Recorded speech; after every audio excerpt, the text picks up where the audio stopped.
All right. Hello, hello. Let's make sure this is working.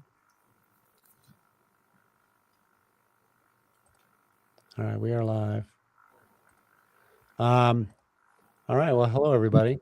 Hey, so we are back. Goddess Bible Study is back.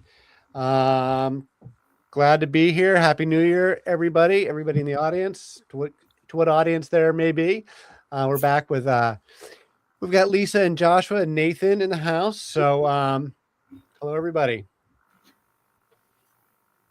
Anyone want to say hi or say any Hello. greetings? Blessings, everyone. Happy New Year. Off. All right. Well, so this week we are continuing the discussion of Moses. We talked about Moses a little bit last time.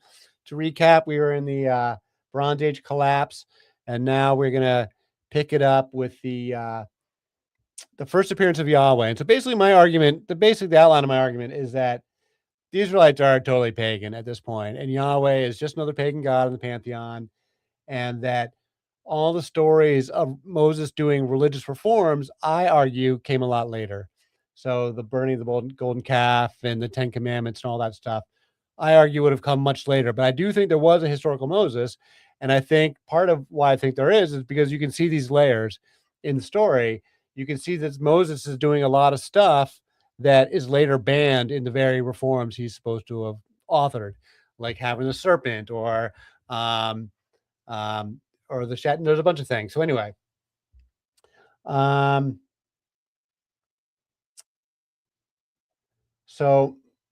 I do believe there was an early tradition of Moses, prophet of Yahweh, who led the Israelites out of slavery in Egypt around 1209 BC in the Bronze Age collapse.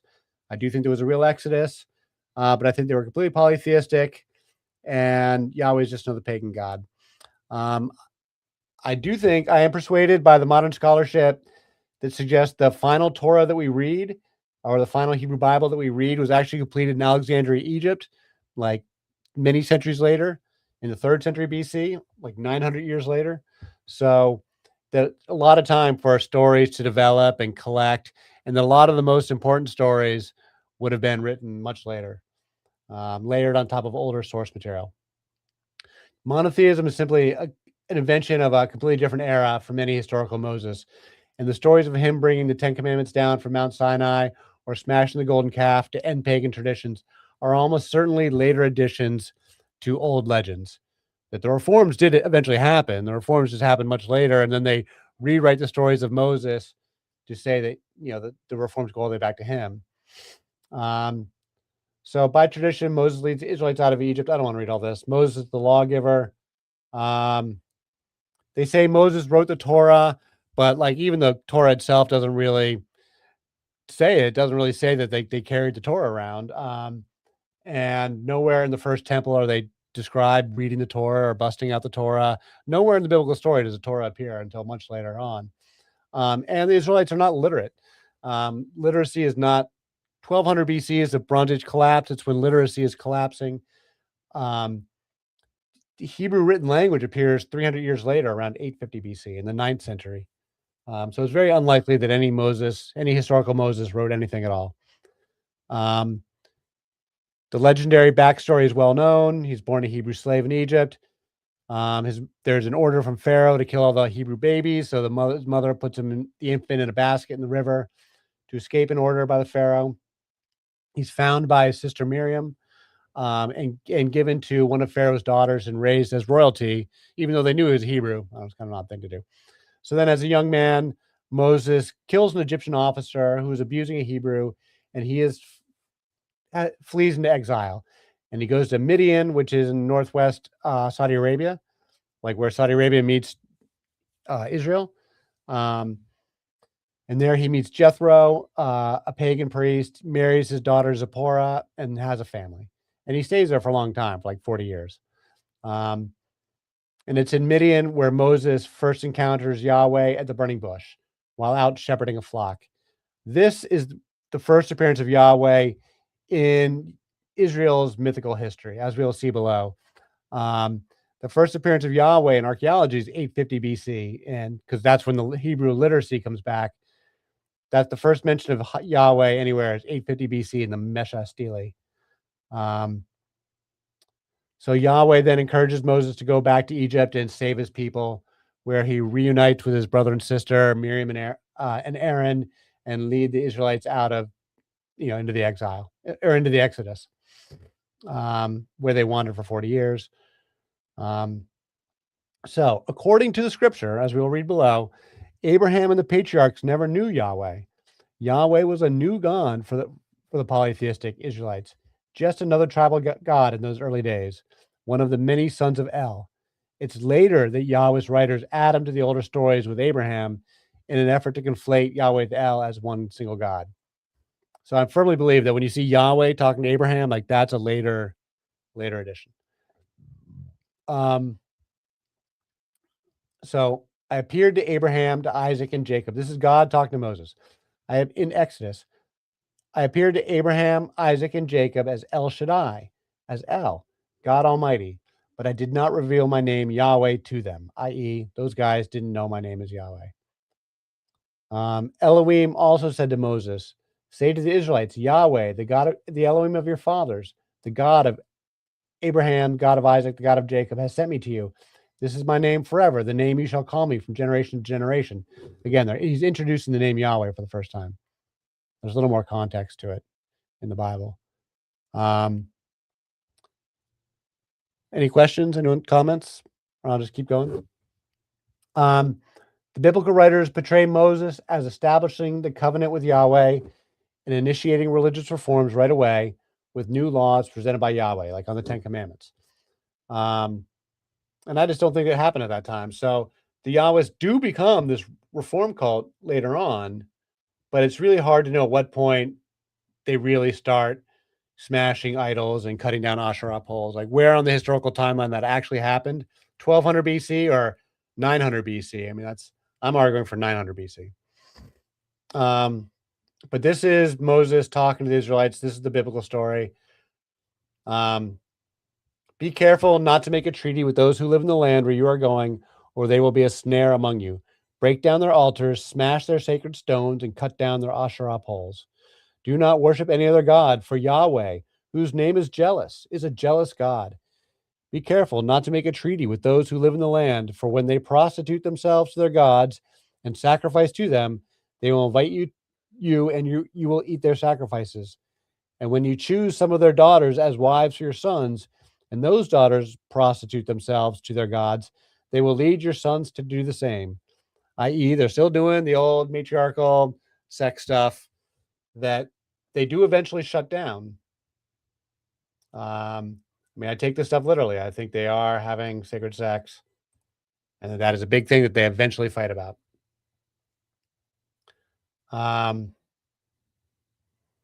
Then you've got the part where Moses is on Mount Sinai talking to Yahweh, and the people get very impatient. Moses is gone for many days, and so these are the pagan Israelites. They implore Aaron to build a traditional idol, so he collects all the gold jewelry and builds a golden calf, the symbol of the bowl of heaven, the symbol of El, one of the classic pagan symbols.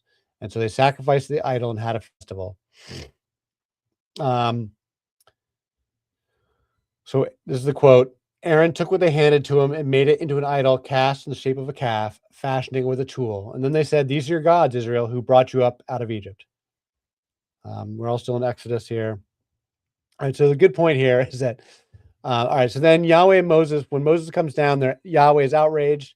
So Moses rallies the Levites to follow him and kill all the idol worshippers, and the golden calf is destroyed, but Aaron escapes punishment. The funny thing is that the Levite priests were a real priesthood, and they're the ones who eventually write the Torah. They're like the biblical writers, and they call themselves the descendants of Aaron. So whenever the Levites are writing something, Aaron always comes out okay. He's always a good guy. And then, so they're always the heroes of the story. The Levites are. That's where they kill the. All right. So this is what I want to get into. This is what's much more interesting. So the golden calf did continue to be a feature of Israelite society. 2 more golden calves were made centuries later in the towns of Bethel and Dan in the northern kingdoms of Israel. And the biblical writers are very upset that in the northern kingdoms of Israel, they build more golden calves, and they remained there the entire time until the Babylonian exile. They were never destroyed. So they obviously didn't go away. But what I really want to get into is how Moses uses many pagan symbols that would later be banned that really undermines the idea that he wrote the Torah. Um, like, so Moses and Aaron carry a staff that turns into a serpent, and this is a symbol of his wisdom and power. And serpents were a common pagan spiritual symbol and closely associated with goddess traditions.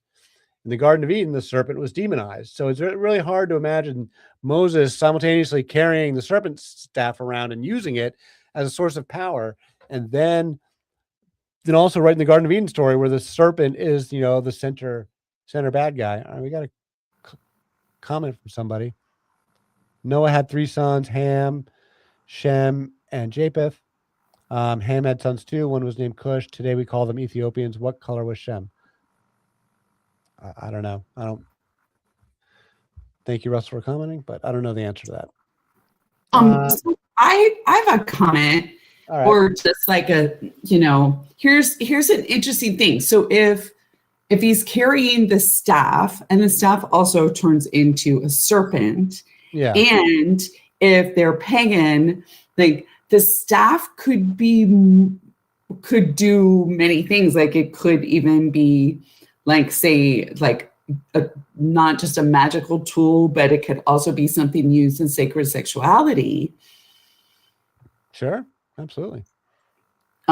So anyway, just throwing that out there, and especially things that are like shaped in that way, and then also the snake as a symbol of feminine, like wisdom and mystery. Just, I don't know, could be. Yeah, I mean, I think from here on out, we'll talk about all the different symbols where I think Moses is pagan, and next week too. So Moses and Aaron went to Pharaoh and did just as Yahweh commanded. Aaron threw his staff down in front of Pharaoh and his officials, and it became a snake. Pharaoh then summoned wise men and sorcerers, and the Egyptian magicians also did the same things by their secret arts. Each one threw down his staff, and it became a snake. But Aaron's staff swallowed up their staffs. That's pretty powerful stuff. And then the serpent staff continues to appear during the wandering in the desert. Yahweh said to Moses, all right, so there's a period where they're wandering where the people are very complaining because they're not getting any food and water and they're very unhappy. And Moses gets mad. And so Yahweh says to Moses, make a fiery serpent and set it on a pole, and everyone who's bitten when he sees it shall live. Yeah, I forget this whole context of the story. Do you guys remember the story, Joshua or Nathan, where they're wandering and yeah, the whole snake bit story? Yeah. You can hear me with this headset on as well? I can hear you. Yep. Oh, wonderful. Yeah. I'm familiar with the story with the serpent pole and stuff, and also the angry people over the quails and stuff like that. I'm one big for the story of this with the wandering being a mix of the Sashu of Yahweh when they were expelled from Egypt, and they too were wandering, and they were tent dwellers worshipping Yahweh. They were also raiders, big on that. But the serpent pole as well, that's linked with older Canaanite religions as well, being duality. I also liked what you mentioned with the house of Aaron being a priest, because that's also mentioned in Jewish prayers too, which is pretty cool.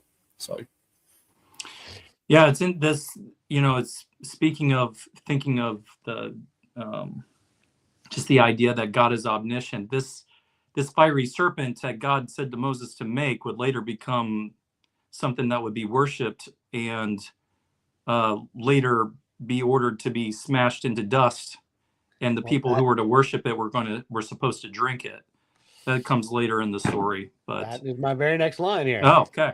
The bronze serpent on a pole was called a Nehushtan, and it was held onto as an idol. Some 500 years later, around 710 BC, it's destroyed by the reformer King Hezekiah, who's a real guy. King Hezekiah is a real person.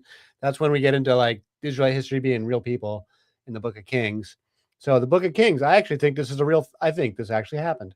King Hezekiah, he removed the high places, smashed the sacred stones, and cut down the Asherah poles.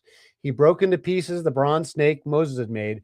For up to that time, the Israelites had been burning incense to it. It was called Nehushtan, a mere piece of brass. Hezekiah trusted in Yahweh, the God of Israel. There was no one like him among all the kings of Judah, either before him or after him. Yeah, Ed, so this is I don't exactly, wanna- I think that, on the other hand, I think is a real, I think 710 BC, I think they really are doing historical reforms, because we've got the Tel Arad archaeological site, which is the one where they found the a similar temple to the Temple of Jerusalem, and it has standing stones to Yahweh and Asherah, and it was all carefully buried right at this time period. I don't want to disrupt your flow from where you're at. I should have mentioned this earlier because we went over it pretty quick. The name El Shaddai, Yeah. that Shaddai meaning breasted, Yeah. which some have attributed to, the idea of the feminine breasts. Right. I've heard this before. Yep. I didn't write it down, but yeah, that there's a lot of like a discussion and ink spilled over over what El Shaddai means. It's Right. usually translated as God Most High, but yeah, some translations are many-breasted. Many-breasted, which you think of Aphrodite. Yep. Or, in some of So those that could depictions even where be like it's a hermaphroditic, like in the Shiva Shakti traditions, they've got a hermaphroditic God at the source of everything, and so El Shaddai could be the hermaphrodite male female source. I didn't even think of that. I mean, the connection that I'm thinking of breasts, and that's giving a milk and sustenance, and then the calf, which, the idea of the bull, or, there's something there with regard to just the more motherly side of sustenance. But then what we've been discussing here is how the monotheistic and the masculine side overshadows, and something about the El Shaddai name seems to be a transition point, because he's taken on this idea of the breast, and even when you get into like the New Testament, where it says that, or where Christ came from the bosom of the Father, even that has this notion of taking something that's predominantly from the feminine, the womb, and you're turning it to, you're giving that to the masculine side, or the Father. It's just interesting. Yeah, right. To see what's going on here, and it might just be an intentional blurring of lines, or is there something else that we're just not seeing yet? I think it's also between El and Asherah as well. Oh, and I think what Edward is saying is spot on here with the replacing of El with Yahweh around this time, and now it's moving on to remove Asherah, and that's why he mentioned before in the text of Exodus, I think it is 6.2 to 3 with my name is El Shaddai. That's a replacement of El to Yahweh now. Yeah. So Jewish reform was still going on all the way to the 7th to 10th century AD. So Jewish reform was going on for a long time, and Judaism was very diverse in its faith and clearly polytheistic. So Edward's right on the money here. Yeah. But and if they were still practicing paganism and there was still some matriarchy, or, some of that culture still being practiced among them at that time, the calf isn't just like, the shepherding, but it is a symbol of fertility. Like the bull is the symbol of fertility, and the whole thing with like the horns are, like pointing to heaven and God and being able to receive energy. And so like that all sort of fits in, right, with like the matriarchal and old goddesses. So yeah. Yeah, are we also glossing over, like, you have a bull, and you have like the cow, and then you have the calf, which is younger, right? Which is gender neutral. What do you think it is that that the ancients are seeing in the calf, a young pre-bull, pre-cow creature there? What is it that they're wanting to worship then in that young state? We kind of just think of the cow and the calf, but what is it about it being young that we're dealing with here? Life force energy probably is part of it. But also, I mean, they're making that as an idol, but it's also in part, it's a sacrifice to, to the god, like, and it's made with gold. It's made with like the most precious things they have. Oh, would that be like a form of child sacrifice then? A younger bull? Is that what they're tapping into? Like the innocence of a younger bull? Sometimes to give life, you must take it as well. It's fertility and all that sort of stuff. So. Yeah, a lot of layers going on, right? Yeah, I mean, it's always like male, female coming together for like, these are all fundamentally nature-based, life-based traditions. I mean, that's really at the heart of it. And I think that's ultimately we go like from these nature-based traditions, mother-based traditions to father-based transcendent traditions. And the whole world does it in the axial age. And this is like sort of my whole thesis is that like by 500 BC, it won't just be the Israelites going from nature-based traditions to transcendent-based traditions. It's the whole world does. Buddhism, Confucianism, Hinduism, like Taoism, like all these traditions that happen around in the what they call the axial age religions, in the middle of the first millennium BC. Like all these people are all contemporaries of one another. Buddha, Confucius, Plato, or Socrates. I mean, they're all contemporaries to one another, and the whole world shifts away from nature-based traditions and shamanism and towards like meditation and, this higher, more psychological notion of meditative transcendence that's all in the mind and not in the lived experience of like, the visceral, tangible nature and making babies, the ascension theories that everything's in the afterlife. You have to do the ascension stuff. And just that it's focused on the immaterial, and like not in the tangible, but in the thought based. I got one last bit here to finish. So there's one last detail that suggests this is one of the most curious details of all. Let me get Josh back in here. All right. You all right? So a curious detail that suggests a pagan Moses is the shatnets. I don't know how much you guys have ever thought about the shatnets. This is a law that says wool and linen threads should not be mixed. It's similar to kosher food, and contemporary observant Jews still follow this rule. Their clothes cannot be linsey-woolsey, as they call it. But modern rabbis don't really know why.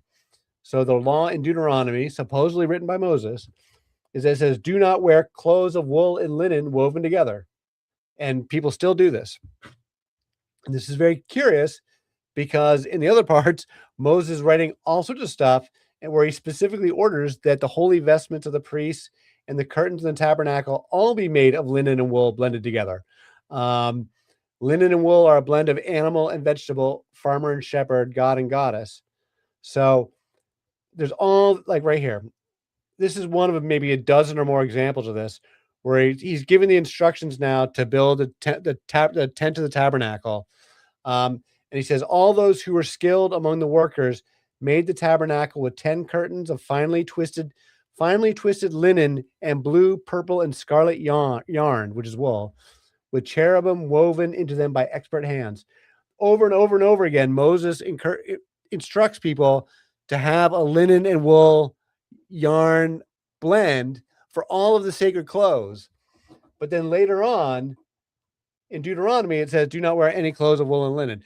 And so, I mean, the church long ago came up with an explanation for this. But I just think it's an odd detail. And so here is one theory. Traditionally, weavers are women. Yep. So that could be a thing. So this is from Maimonides, who's a very famous Jewish philosopher from like the 1100s, like 1,000 years ago. Maimonides wrote all sorts of famous Jewish philosophy in commentary. So his comment on this topic So it says, for the same reason, the wearing of garments made of linen and wool is prohibited. The heathen priests adored themselves with garments containing vegetable and animal material, whilst they held in their hand a seal made of a mineral. This you find written in their books.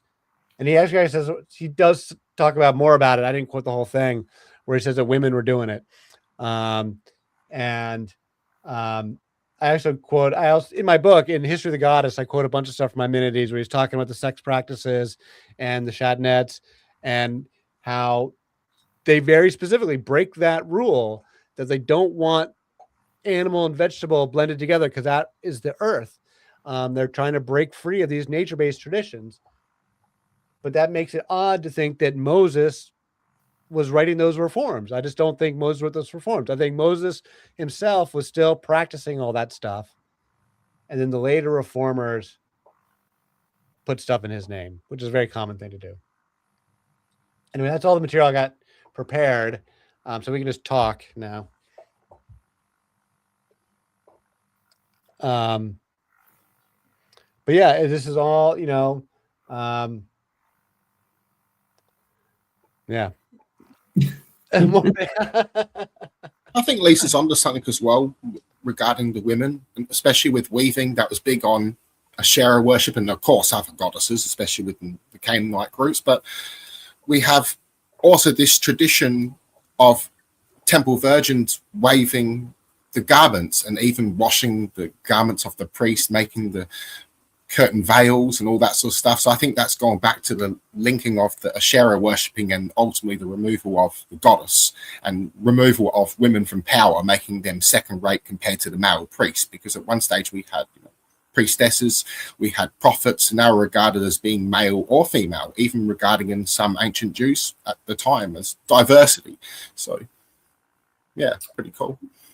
With part of the weaving for women, that was very much, women did the weaving. And so it was a time when they would congregate and they would share and talk and support one another and that sort of thing. But it was also very common with the weaving to weave magic through something. It was also very common for the women to go into this sort of trance state, and maybe they would have visions or maybe they would channel messages through this kind of trance state through weaving because of the repetition and the rhythm and everything with it. So so there's a lot of magic practices that would be involved with that. Yeah, and Asherah is specifically associated with the weaving. Even in the Bible, there in the reforms of King Josiah, King Hezekiah is the first reformer, and then King Josiah is the second one. During those passages, it specifically mentions where the women did weaving for Asherah, and they tore down those curtains. And then in the Baal cycle that we read before, Asherah is associated with a spindle. She's carrying a spindle, and she's doing her magic, doing her goddess, weaving work, thread work. And so, yeah, it was weaving is absolutely women's business. It wasn't just women's business, it was women's industry. A is something you can do with babies around because you can pick it up and put it down and it's safe for the children to be in tow. But it was women's industry. They made money off this stuff. This was their economic source of income. They didn't just make stuff for themselves. They would be selling stuff and doing business. And eventually that gets taken away from women. But for a very long time, that was a very serious part of women's culture. And, and yes, women gathering together and supporting themselves, the whole matriarchal thing, very much wrapped up. Weaving would be very central to all of it. And it goes away with the Industrial Revolution. And women don't do their own weaving anymore. None of us do. It still happens today in some places. Say within Islamic countries, we have the women that make their own garments, but unfortunately they're not allowed to sell it by themselves. They have to have the male present there. And that goes back to those male dominated traditions back then, which is a shame because they're the ones that make the craft. They're the ones putting their soul into it. It's a magical art. Well, the Muslims are the most monotheistic of all the religions, and they're the ones who treat the women the worst. I think it goes hand in hand. I think it goes hand in hand 100%. So yeah, the serpent, the snake. Next week we will talk about the cannabis stuff, because I cannabis is all this is. This is kind of my entry point into the whole discussion or into my studies. As you guys know, started writing this book about cannabis in the Bible, and the first thing I was studying was cannabis with Moses, and it's all over the place with him, and it's because it's an ingredient in the holy anointing oil, and then every time God appears to Moses, it's always in a pillar of smoke, and this motif repeats all the way through. Every time God shows up and it's a pillar of smoke, but that's only a first temple motif. When they come back in the second temple, there's no more God showing up in a pillar of smoke anymore. Even after Moses is dead in the first temple, the whole first temple period, God is always showing up in a pillar of smoke during the era when they have ganja in the temple. But then in the second temple, there's no more ganja and no more pillar of smoke. And then we'll also talk about Miriam next week, which is their sister, Aaron and Moses' sister, and how she was the leader of the women. And then she gets, in contrast to Aaron, she just sort of gets cut out of the story. She gets in an argument with Moses, and she gets struck down with leprosy and cast out. And then she disappears from the story altogether until her death, where she's buried in the city of Kadesh, which is, the same name for the Kadesha priestesses. The city of Kadesh, which is a real city. I think there's a couple of them actually. And it's because the name means holy. So it's like a holy city, and Miriam is buried in the holy city. But I think Miriam is a Kadesha. She's not married, doesn't have any children. She's the leader of the women. She does all the music and dance. So I do think Miriam would have been a Kadesha. And then the way she's treated in the story parallels these religious reforms where they get rid of the Kadesha. So they write Miriam out of the story, but Aaron, he can do no wrong, because it's the followers of Aaron that end up being the guys later on who do the reforms and write the book. So they give her leprosy so that they can take her out of the equation. Exactly. Basically make her an untouchable or an undesirable or what have you. Yeah. Wow. That's so nice. And it's these different layers is why I think that the Moses stories are really old. Like the original there's original source material there that's really, really old. And that there was a lot of time for the layers of the stories to be built up. And many, many generations, and like full on political revolutions, cultural revolutions, like multiple reformations could have happened with multiple layers to these stories being built up, because the Moses stories are like the oldest ones. Are some of the would have been some of the oldest historical stories. Still being reformed by the 7th and 10th century AD. That's showing something incredible. That they must be desperate to hide something. So it'd be good to be a fly in the wall back then. Yeah, I think those are really like the early reforms. I mean, they're still fighting about it all the way through when they leave into exile. When the temple is burning, they're still fighting about the Queen of Heaven. They're fighting with the prophet Jeremiah. And that's like a really important passage, because, I mean, this is after they've been destroyed by the Babylonians, and Jeremiah castigates the women for worshiping the Queen of Heaven. And they say, no, it was calamity befell us when we stopped worshiping the Queen of Heaven. And we got to go back to worshiping the Queen of Heaven. And Jeremiah he's like, whatever. He doesn't even say anything. They just go on and keep doing it. And then we know that they were, even in the second temple, we have archaeology of Yahweh and Anat. From so there was still paganism going on. And even when you get into the Maccabees, the Maccabean kingdom, like they're still fighting about this stuff. And it's only like the Torah only really shows up historically in the 2nd century BC. And in the Maccabean kingdom, which is the second, there was 3 nations of Israel that were like 80 years, lasted 80 years. The first one with David and Solomon. The second kingdom is the Maccabean kingdom that was eventually destroyed by the Romans. And the third nation of Israel is the one we have now, which is why I think we're living in biblical times now. And all 3 of them only lasted like 80 years. And the current nation of Israel is like 76 years old. So take that, what you will. Also, language change that they've gone through for the periods. And even I like the fact that when they were reconstructing their Hebrew Torah for modern world in the 7th to 10th century AD, around that. I think it's 10th when it was finally completed or fully canonized in their world. They were constructing that from the Septuagint because they would lose their language basically in their old scriptures, as we have in our original text. We only got fragments and really copies. They of reconstructed fragments. it all from the Septuagint.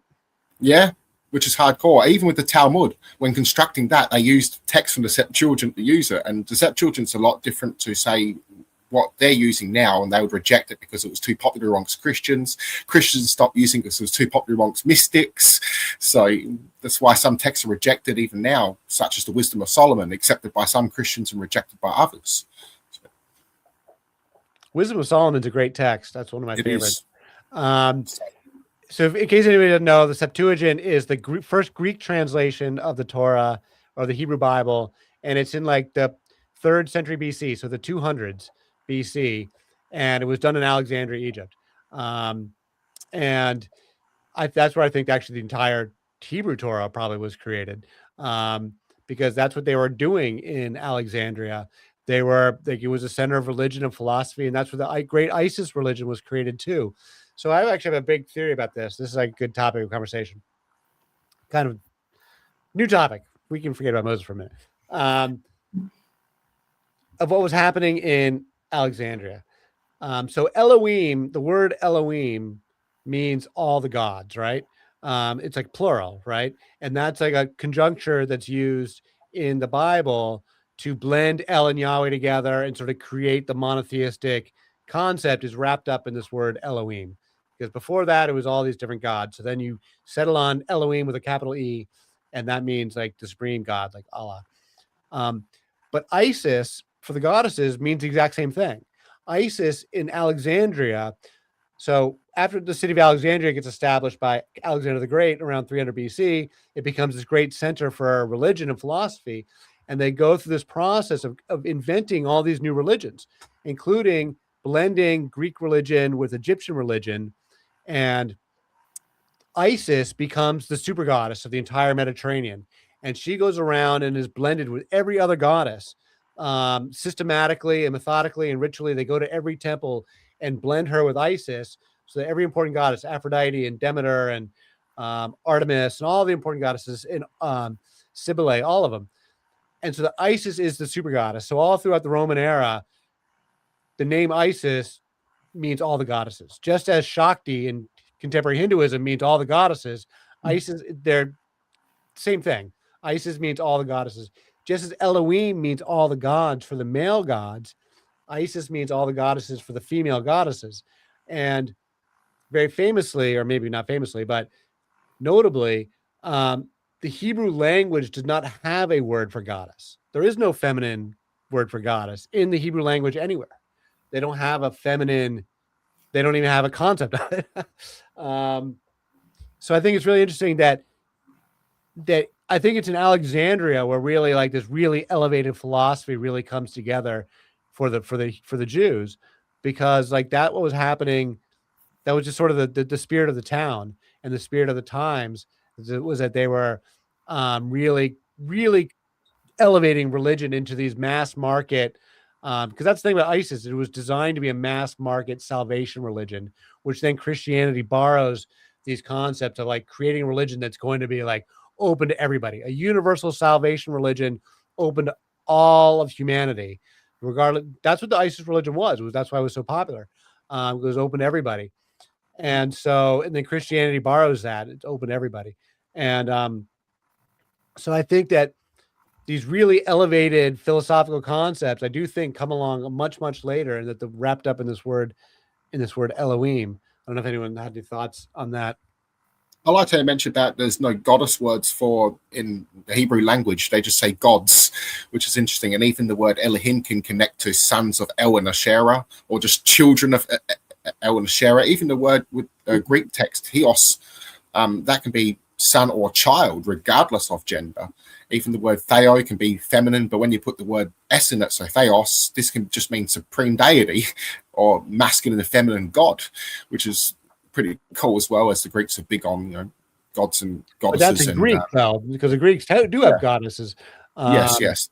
And hermaphrodite gods and all that sort of stuff as well. Yeah. So they were big on that. Language is both feminine and masculine, and even with somewhat Hebrew, but it's limited compared to the Greeks' masculine and feminine concepts. So they have much more, it's the language that eats all other languages.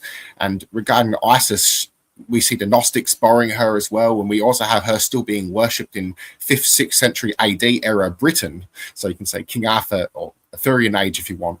So she's regarded there by a lot of women, and while their male partners were either Christian or worshipping Mithra because it was a warrior cult. So it's pretty cool. So the Isis worship there was to like calm it all down. So here's a question, because I just want to make sure I understand. Like, what were the spoken tongues during that time period? I mean, the Greek. What else was there? The Hebrew and Aramaic. And Coptic came around the 4th century, but that was still delving earlier. The written form 4th century, but we have a blend of it being a mixture of Greek and early Egyptian descent. descents. Hebrew language lost? What point did they stop speaking Hebrew language? They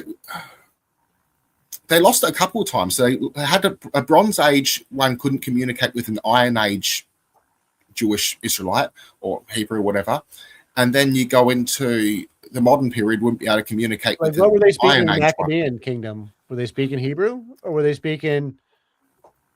I would say from there it would be mixing of Hebrew and Aramaic and Greek, because the Maccabeans would also revolt against the Greeks before, like the Romans as well.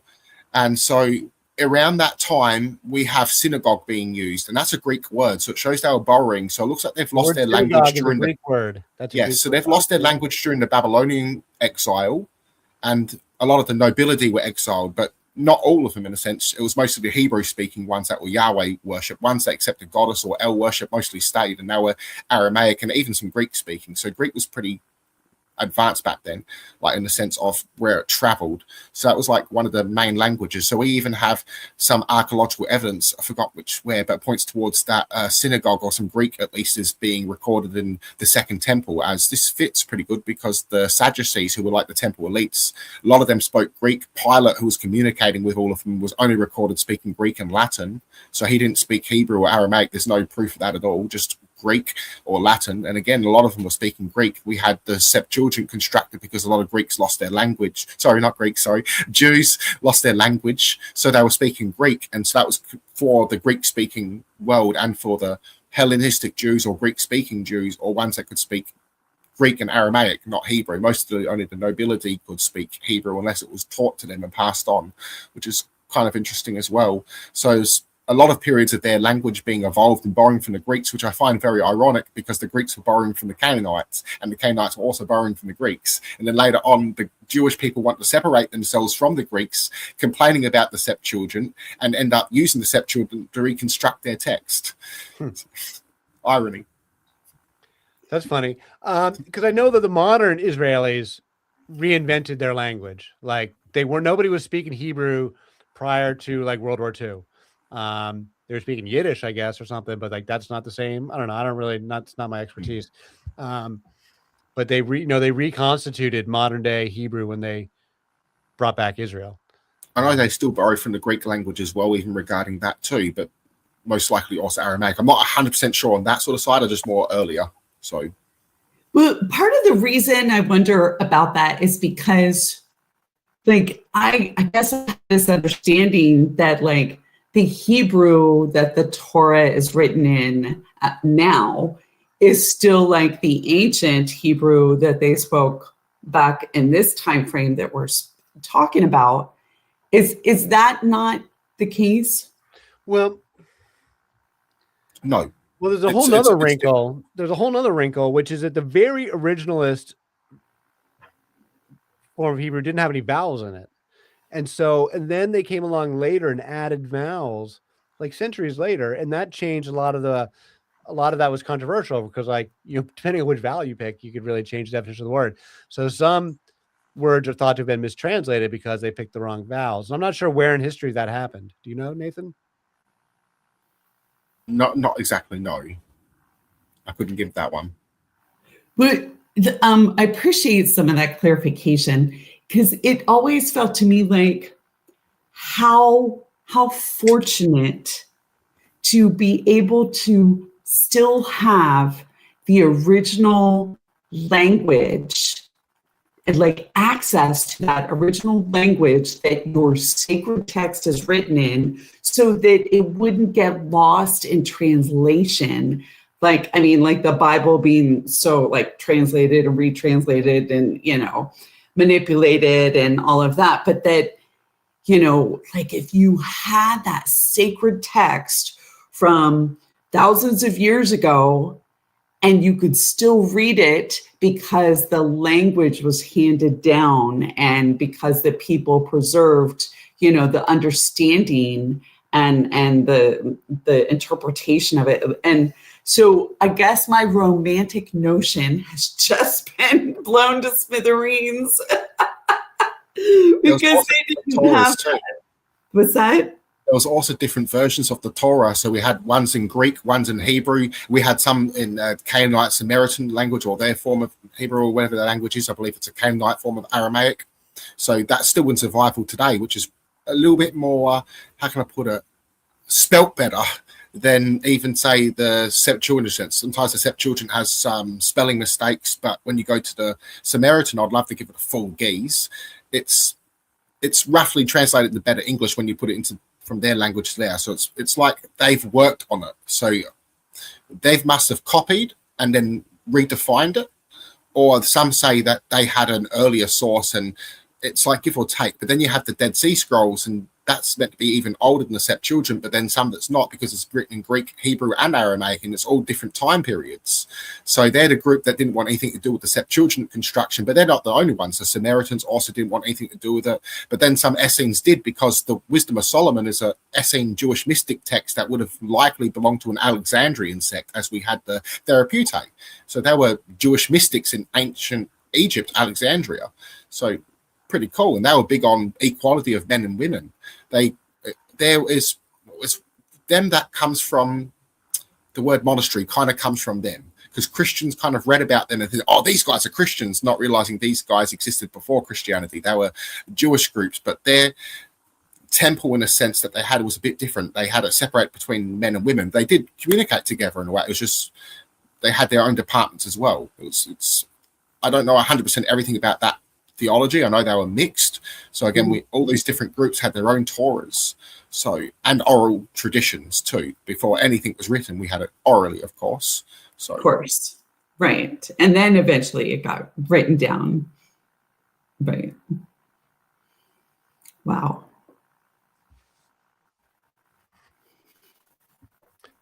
Well, we can keep talking or wrap it up. I don't know. There's it's not like we're arguing with one another. We need to I'm trying to I don't know if I told you guys about this. I tried to get Richard Carrier into a debate. He's a academic who made a career of saying that Jesus didn't exist. He's pretty prominent on YouTube. And so I called out some of his work because he talks about these dying and rising gods, and he talked about how Jesus is one of the pieces of evidence he uses for why Jesus is fake, is that the dying and rising resurrection myth is just yet another dying and rising God thing that, you know, the pagans are doing. And so I was calling him out. I mean, like, there's a little more to the story. Like, you're right, but there's a little more to the story. That this is one big religion of the mother that you and all the rest of academia are like totally whiffing and totally missing, that you guys see all the evidence, but fail to put it all together, that this is one big cross-cultural religion of the mother with a set of precepts about resurrection cycles and cycles of life and nature, and that it's all about Mother Nature and it's one big religion. And man, we were texting with each other, and man, he just wouldn't have it. He wouldn't talk to me, wouldn't get engaged with me in a discussion, said, that's not peer reviewed. You're not peer reviewed. And I'm not going to talk to anyone that hasn't gone through peer review. I'm just like, you suck, man. So then I started kind of insulting him. I'm like, you were so fucking lame. I was like, you are so pathetic that you won't even have a conversation with me to to just discuss this stuff. Because another thing he just talks about too, he gets in public debates about, is materialism. He's a atheist, right? So he's a public atheist. So he argues for a materialist worldview. And so he gets in debates with Christians all the time about idealism versus materialism. So that the monotheists all want to argue that for idealism, they say, because God is an idea, and so God is mind, and so they want to say that the material world comes from the mind, but they can't. That's what they claim, but they can't really prove it. While the materialists say the reverse. They say that consciousness, and say the mind arises from matter, but they haven't been able to prove that either. And so this is a big problem in Western science, that they can't reconcile consciousness and to a materialist worldview. It's like a really kind of a showstopper for scientific materialism. So my argument is that the Hindus are right. The Hindus understand it's mind and matter coexistent and eternal, and that there's an interplay of mind and matter, and that this believing God versus not believing God is just like this is an empty debate. Like, this is not the only choices we've got. There's other ways to look at it. And like these academics, they just won't talk to me. They won't talk to me at all. And like, I want to have this argument with them. And like, not peer-reviewed. I'm like, it's so frustrating. I know they say, they literally, you're not peer-reviewed, and they're like nasty. So elitist. Well, I mean, this whole notion of like what you were just referring to, when you tack down some people, even if they want to include the mother or the feminine, if you keep pushing them, I don't know if it just hasn't been well thought out. And the idea of oneness, that everything goes back to oneness, that almost where gender collapses into some essence, we call it the divine or God, is a notion that if you push a lot of people, they'll all agree to that. They'll seem to agree with that. I think what kind of entertains my mind, and what I kind of want to tease out, even in this Bible study, when talking to other people, is the notion that, the idea of the masculine and feminine is something that's uncreated. They don't collapse into each other. They're eternally coexistent, and one doesn't fall into the other, and the other one's not absorbed into the other one. They have always been, and there was never a time when the one wasn't without the other.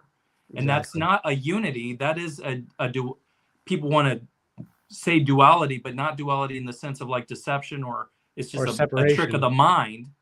We're talking about two distinct natures that were polarity, eternally there, uncreated.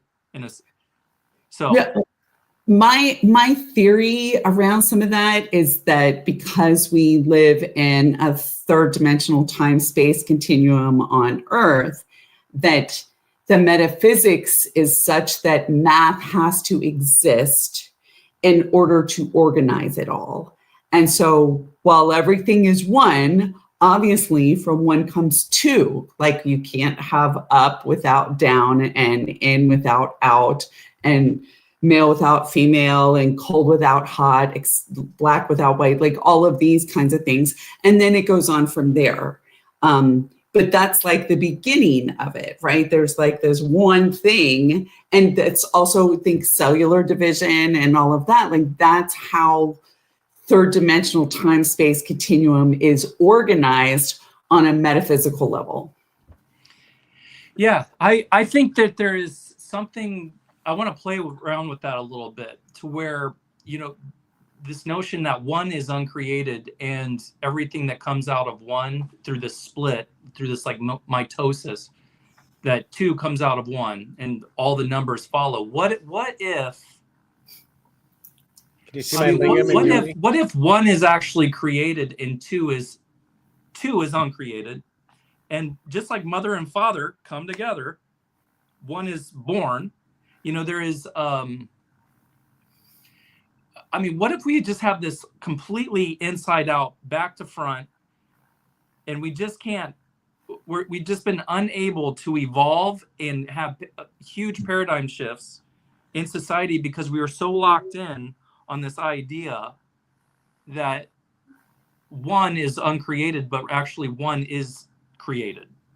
That the idea of oneness is actually the creation itself, which is that which creates the created, is actually two co-eternal beings, the mother and the father.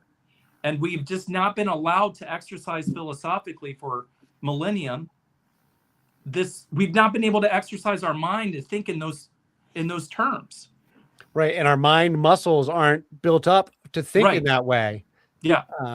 Literally, like it's like exercise. You got to exercise your brain to think in a certain way, just as you got to exercise your body.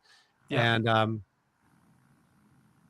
I mean, think of like even coding, and because you're right, Lisa, like everything's like math, and it's funny that mother, the goddess Mat is feminine, and so when you think about like even in coding, you have zeros and ones. People might just see the one there, but that's actually two numbers. It's a 0 and a 1. right.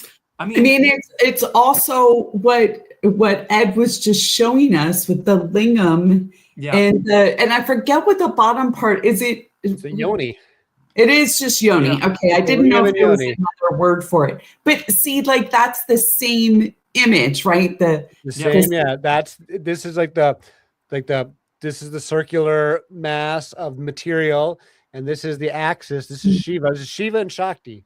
So Shakti is the feminine, and Shiva is the it's the masculine. creation of life that exists when the female organ, the vulva, accepts the staff. So it's like the 0 and 1. Yes. Exactly. Yeah. And it's a metaphysical model of the entire cosmos. And just as you've got a planetary axis, the whole cosmos is spinning on an axis.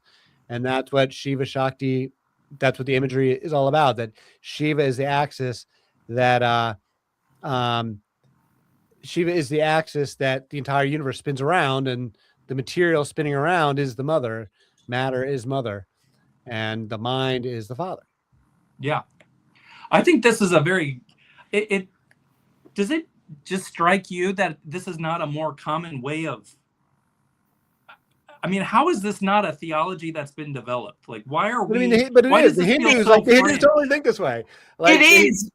I mean, it's just the West. We don't think this way.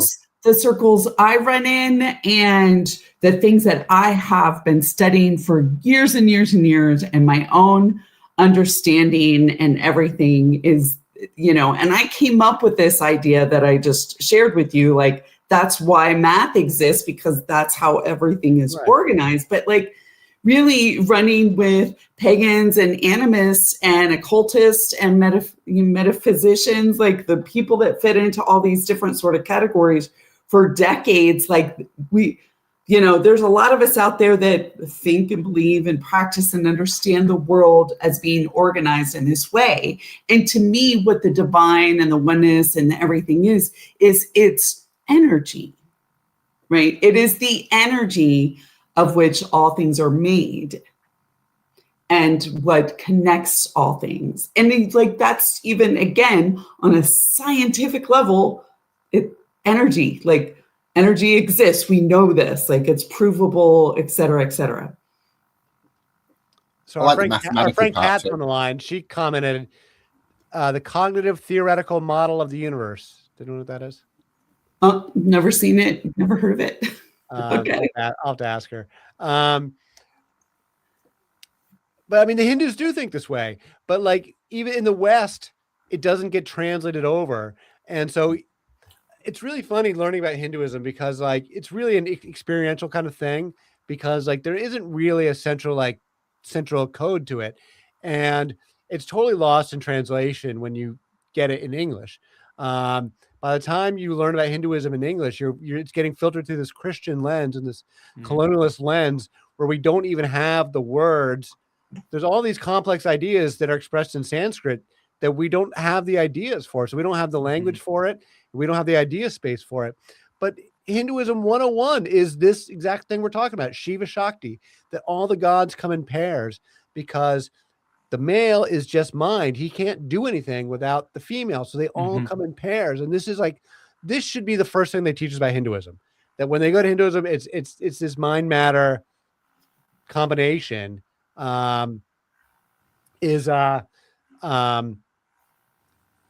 central to Hindu, like that's the very first principle upon which everything else is built.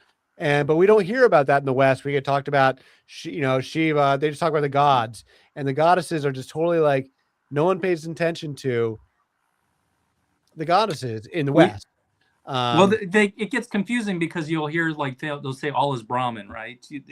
There's this. It goes back into this unity thing.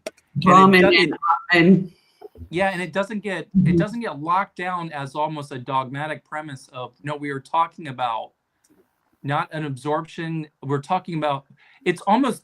I guess we need to say it like this: like it's maintaining that gender is not a creation, it is uncreated. I think you have to like define it in that term. Therefore, like gender is not something that the gods created. Gender is an eternal principle. Exactly. And the postmodernists hate that. It's a universal law. Yeah, it's a the it's a idea law that of there is a nature. universal law. Polarity. Today's postmodernists, political postmodernists, and the gender activists, everybody downstream Michel Foucault, they all hate the idea that there's a universal principles of anything. Yeah.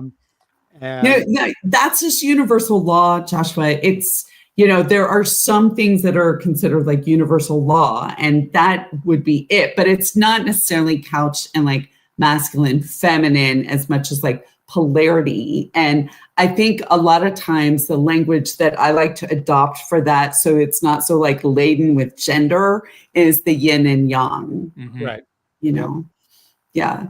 Well, you just think of the same concept etymology. of Gnostic Christianity too. Oh, yes, absolutely. Absolutely.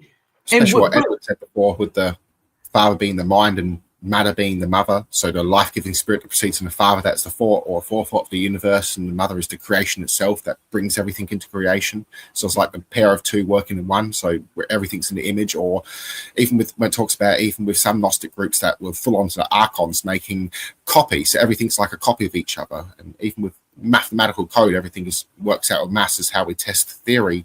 It's also one reason regarding Gnostic Christianity, also Jewish mystics that were big on maths. It's one reason that the Catholic Church would demonize it, and we have 666b Nero and etc. You want people educated back then. But everything goes back to the goddess. But do those patterns, like, is that fractal? Right? I think like the patterns that you're talking about, that like some of this stuff is fractal, right? Like it just keeps creating the same thing sort of like over and over again, right? And then the fractal sort of builds up to the point where it sort of collapses somewhat, and then the next one starts, and so on. And it just keeps going and going. Nathan, like the Egyptian thought, as so above, so below. Very sorry, Joshua. Right. No, and the micro and the macro being the same. My understanding, though, of Gnostic Christianity is the idea of the monad, though, right? Yeah. And Plotinus. So even in Gnostic Christianity, they might speak of a goddess, but it would still seem that she's created in that system. Depending on what form you go into, because there's all different forms of Gnosticism. Even when going back to Jewish Gnostic Jewish Gnostics, such as the Marcaria, they believed that the monad was absolute and all, both masculine and feminine, beyond gender, and that's gone back before Christianity in a sense. Then we go back to the earliest Gnostic Christians. They proceeded that the forethought of everything was the Father, and what comes into existence was the Mother through the Father, but in a sense what brings everything from that. So everything comes from the Mother in a sense. That was forethought in existence by the Father. That's an early Gnostic Christian forethought. And then you had the idea of Sophia being created, and then you had another idea of Barbelo being the unification of both the Mother and Father, and then all creation coming from that. So depending on what form you're looking at, some were somewhat more male dominated than others, and others were very female dominated, while others were both masculine and feminine equal. So yeah, I can see that, but like we have to also acknowledge that, and it kind of have been lost on them, that if you can call the goddess a goddess in name, but if she's created, by definition, she's not a capital G God, a capital G God or capital D divine. I mean, she's something that comes out of something else. Whereas, is it, when we conceive of an uncreated pair, that does not have a monad quality at all. And really, how do we, is this something that is this all in the philosophical world, or can this, I hate to say this, like, but can it be tested? Like, how do we know for sure that did the goddess proceed as a creative principle, and then from that created principle all things multiply? Or can we say that there is a dyad that has always been, and from the pair? And like, how do we begin to develop this, or to work this out philosophically to I don't want to say prove it. That's not really what I want to do here. I hear you. Josh, this is the debate I want to have with folks. Like, in the Because this East, is they really thought of the important. dyad for a long time, and I think This that, notion like, is important here.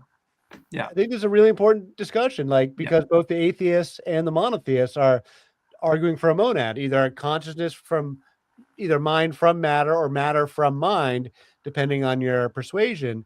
And this argument that mind and matter are coexistent, I think it's true, but it's been a very old tradition in other parts of the world. Lots of people do, in fact, see it that way. And it's a very worthy way of seeing things. And in the West, we just don't, because we come through Christianity and we're just not allowed to think that way. You get burned at the stake for talking that way. yeah, ex nihilo. I mean, or however you it's pronounce with it. violence. And then even the Enlightenment thinkers aren't thinking that way either. They're still caught in a reverse monad. And well, it's, the material is something you have to be escaped from. If it's uncreated in the origin, if the material world is uncreated and it's already divine, there's nothing to escape from in order to reach the divine. You're already in it. We're talking about being comfortable in your own skin, which is a completely radical philosophical distinction from Christianity and Judaism and Islam and everything. They say the material world is fallen and sinful. Correct. And bad, full of bad stuff. So death is fear. Joshua, I think, beautiful. There's a bronze serpent, just in case you're wondering. Bronze serpent. It never went away. And it can go Pound on it there. into powder. It goes on the lingam. See, it's part of the whole marriage. Oh, because yeah. the serpent swims in the sacred waters. That's the Leviathan swimming around that Yahweh slays. And that's that primordial energy and the life force and the wisdom. So those those are two primordial energies or forces, right? Like those two things that, if we want to call it masculine, feminine, yin yang, but really, if you think about it, it is polarity, like a positive charge and a negative charge. And when those kinds of things come together, that's when things happen, right? Yeah. That's what creates reaction. And so that's universal and that's primordial. So it comes before everything. Yeah. Right? Yeah. So that's what I feel like you're kind of speaking to. And the thing is, like, people are already like, that's how I understand things. That's how I operate. That's, there's a lot of people that do. Yeah, it's a great thing. I think what is lacking is, even though it's experience, it's not in the public domain of talking theologically among theologically minded people. It might be very much in your yeah. What's that? I say some do. I mean, like, you can look at people like Judith Plasko, or maybe like Carol Christ, who I believe passed not that long ago. But I would also imagine a lot in the Gnostic, traditions. But when you get to like more sort of like pagan theologians, or even just read some of they're complicated and difficult to wade through, but like Hindu texts, it's all there. Well, I'm very curious about this, because I do see it in a polytheistic way. I hear these notions of gods and goddesses, but it's many, many, many. When it comes to this idea of specifically a dyad, like a coupling. The source of both. Like the original, the two essences that have always been, that never blended, and there was never a time when one was without the other. Yeah, I can hear gods and goddesses in a polytheistic and Gnostic and all the realms on all the variations of the rainbow of Baskin-Robbins religion. But when I specifically hearing a philosophy of a dyad, of an uncreated dyad. That seems very original to me, but yet extremely ancient and precedent. And it's just not been I can't find, as I previewed all the theologies I'm listening for, I don't see it anywhere. Maybe it's in Hinduism, but one place you do see it is in panpsychism, which is contemporary philosophy of consciousness, where it actually the most cutting edge thing right now in consciousness is this idea of panpsychism, that consciousness and matter are coexistent, and people are starting to wake up to this idea. Bertrand Russell said it 100 years ago. So, I mean, the idea is kicking around in panpsychism, but that's an academic terminology, and they don't wade into theology with it. And but that's kind of where they recognize that like they're like up against the wall of theology, and pan's a loaded word too. And isn't it all in the Emerald Tablet too? Hermes how do you say it? Hermes Trismegistus, it's all in all that Magicious. stuff for sure. It's all in there too. I mean, like, it's been around for a long time. Yeah, all the occult stuff. I mean, it's all in the book. That's what we were talking about in the chat. Was it like this is the secret the church doesn't want you to know, and this is the secret that has been there at the heart of the occult. Because what does occult mean? Occult means hidden knowledge or forbidden knowledge. Like forbidden by who? The mysteries, the hidden mysteries. But like, but specifically, it was forbidden knowledge, like forbidden by the church. You know, this is the stuff the church does not want you to know because it undermines monotheism. It undermines the very concept of monotheism. And but the book, like even Manly P. Hall, if I'm not correct, and I could be wrong here, and a lot of these people that are open to the goddess, when you press down into their theology and look into it, they still fall into a monotheistic unity monad understanding the way I have read them.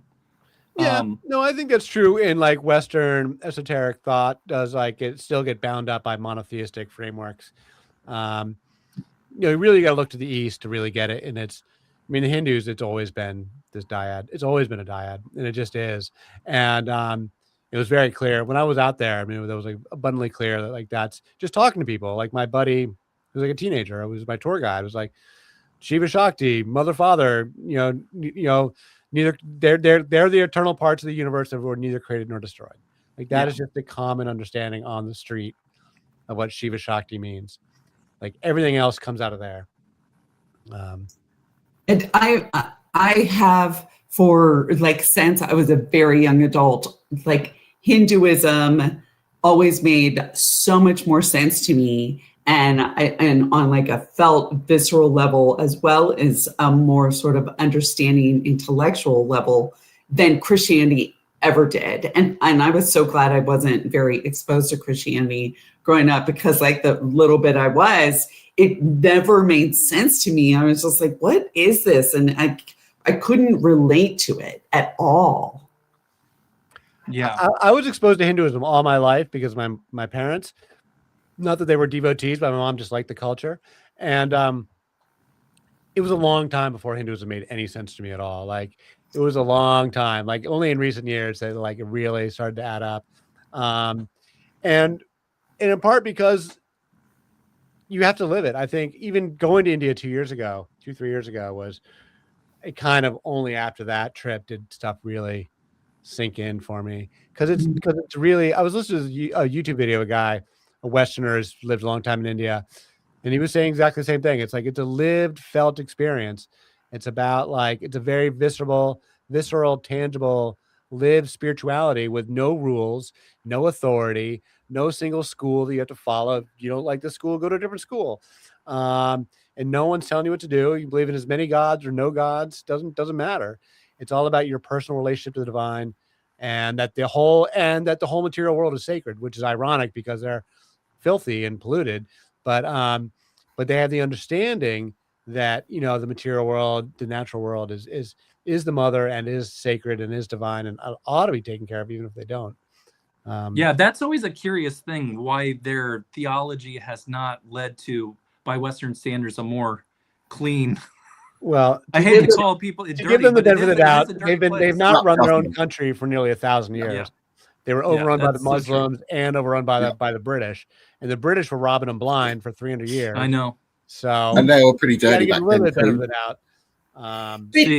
isn't it true that for so many of them, their beliefs and like the practices with which they honor like the deities and so on, like are woven through their day. Like it's a very like structured part of their day-to-day, moment by moment living. It's much more like habit and ritual and routine, where it's that's why it's got that more lived visceral experience, because they're doing things. It involves body and voice and food and ancestors and altars and all of this versus like reading and thinking and praying. Right. You know, there's much more to it. And this is exactly the argument that Paul, the Apostle Paul for Christianity makes, is like, don't do these just like ritualistic, just by the motions movements every day of like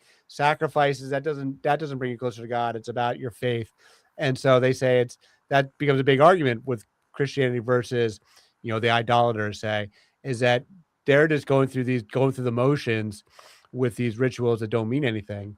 So you can see it both ways. But it's a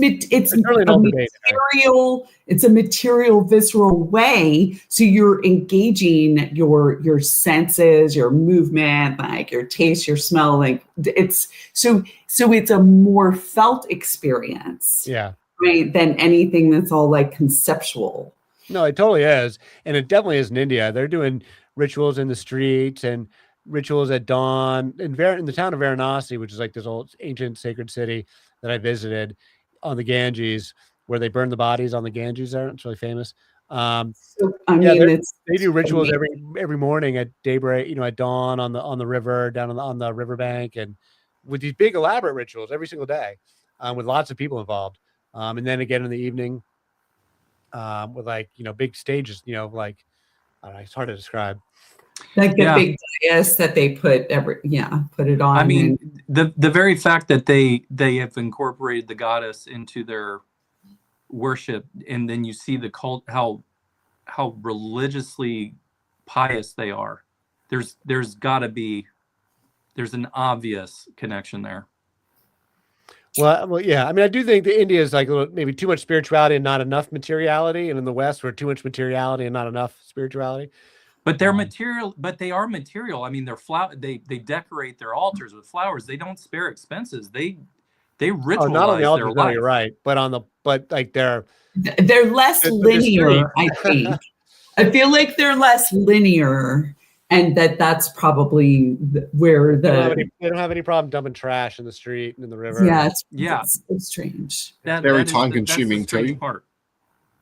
What was that, Nathan? I'm saying very time consuming as well with the rituals of spiritual life and being devout that they do, so that wouldn't be as much time for cleaning. Also, their government's really corrupt as well. Like they were given a bunch of money to help their river, which is meant to be holy in their culture, but their government didn't do anything. They don't care about the people. That's like any government anywhere.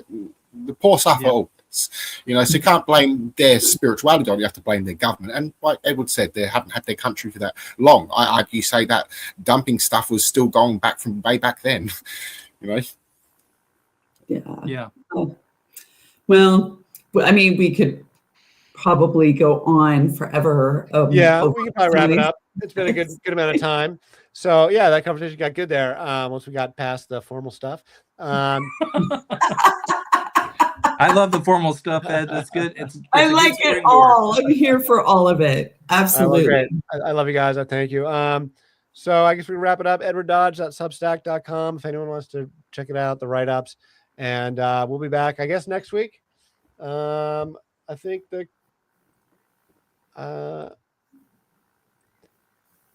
got the next couple of weeks. We should be able to do this.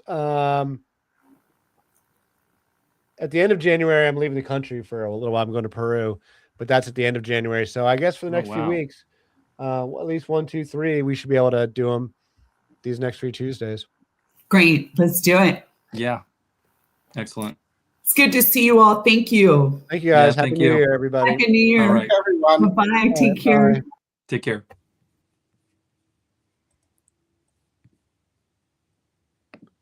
I always